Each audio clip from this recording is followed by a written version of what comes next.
Hi guys, welcome back to my channel and welcome back to another episode of Cookmas, where every day in December I'm sharing a new recipe. Today's recipe is cheeseburger sliders.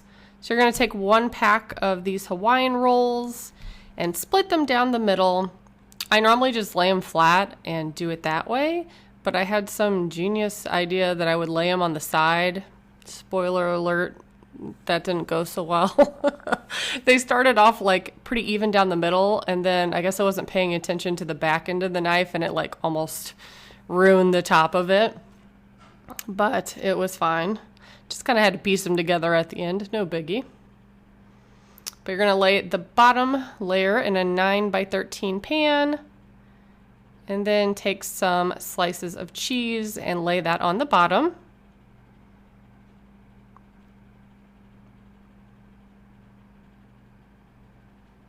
And then you're going to take a pound of ground beef and cook that up. Now you are supposed to make this with onions, but I say this in a lot of my videos. My family hates onions. I love them, but they hate them. So instead, I just put a bunch of onion powder. That way there's a little bit of flavor. Totally not the same thing. I'd rather have onions, but I digress. Also adding some garlic powder, salt, and pepper. And I'm going to continue to cook that until everything's all browned. Then I drained the excess grease and then added in about 1/4 cup of mayonnaise. I think this is mainly to help the mixture kind of stay together in the sliders and add a little bit of flavor. And once everything is mixed together, you can add it to your sliders right on top of the cheese.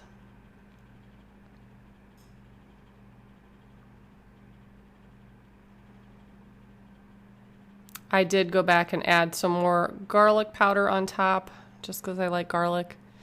And then you add some shredded cheese on top of that.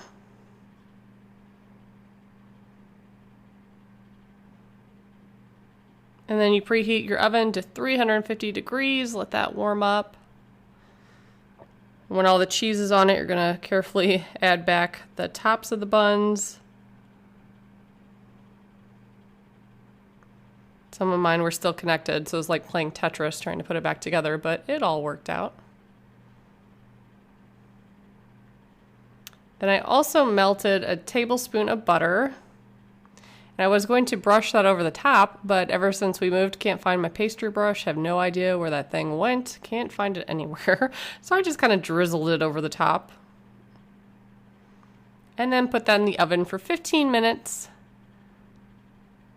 And this is what it looked like when it came out. So I just went around every single bun to cut it so that it's easier to pull apart. So I served this with French fries, and it was just a really quick and easy dinner recipe. Pretty delicious too, but would have tasted better with actual onions. If you guys are interested, I will put the recipe below. And as always, thank you so much for watching. Bye guys.